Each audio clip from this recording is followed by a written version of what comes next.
Good morning. I did the reading today at 7:30 a.m. Today is March 19th, 2025.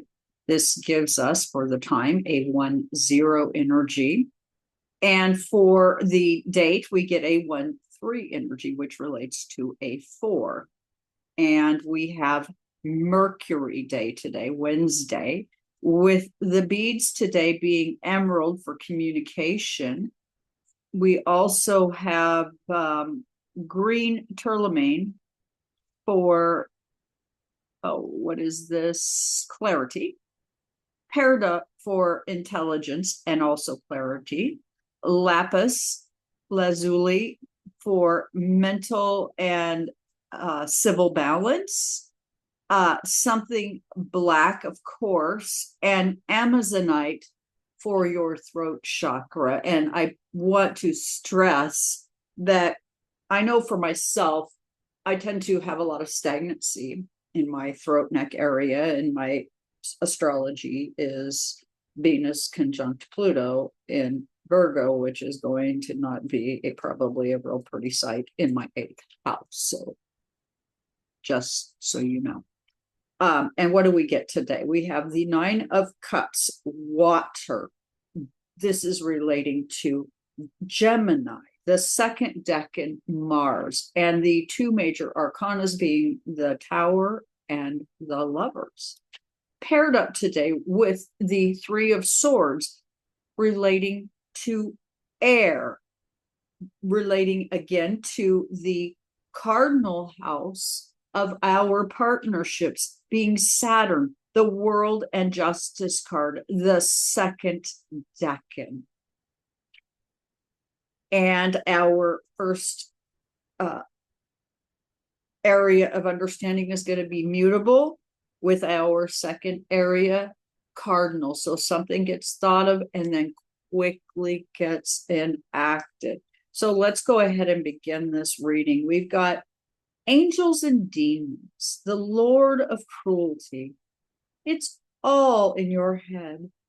No end to the misinformation that we are getting and the emotional lack of fulfillment and satisfaction, belonging to the manipulations to be complete. Yet something is wrong and not being shared. This is creating upheaval and challenge. Challenge is necessary for our growth and learning as we learn to balance the opposites, our internal conflicts between higher aspirations and fears, with the need to discern truth within the misinformation. We have karmic connections to each other that offer lessons in proper liberation. And in this, there are infinite possibilities. The 0 speaks to this and the need for us to have proper communications. It is time to embrace a transformational opportunity for growth rather than fearing the upheaval. Inner wisdom holds the codes of a better way of being. We now have the ability to take a spiritual hand up.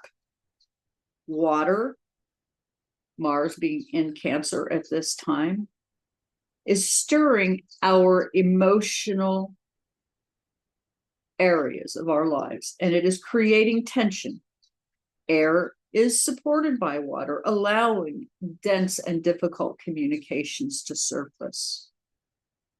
We are needing to step into harmony, our intuition, and proper joy.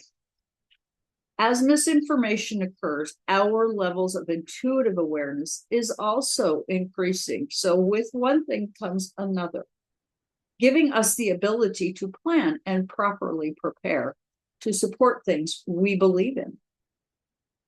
Hard work is in alignment and will pay off.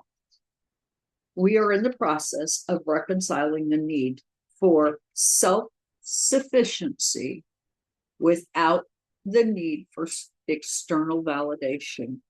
This is a time to embrace gratitude, Sun conjunct Neptune.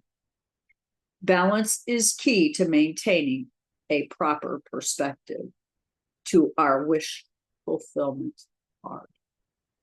Our second card is the Three of Swords relating to air. And of course, we are in the cardinal seventh house of our partnerships.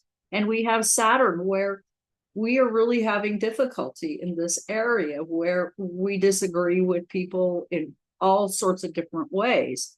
And we get the World and Justice card, ties that bind, and the Lord of Sorrow. A dancer will face the music.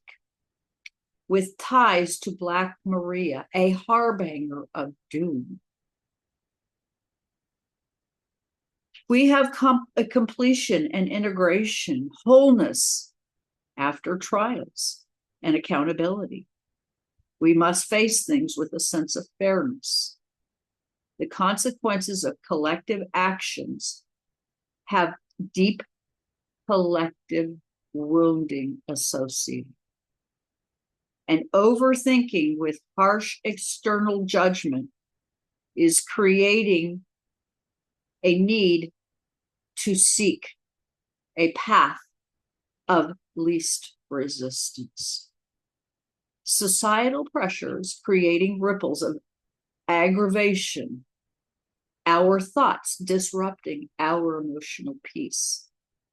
Water is the universal solvent, able to dissolve wide swaths of land, the organic material essential to life, creating the alchemical experiences we have, maintaining ecological balance when we feel wounded by betrayals and loss with harsh truths, that we struggle as a collective to balance.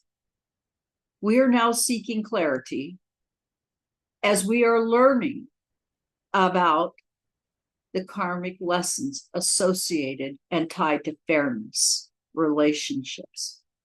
And we must be accountable for our part in what we do and how we treat people in our relationships.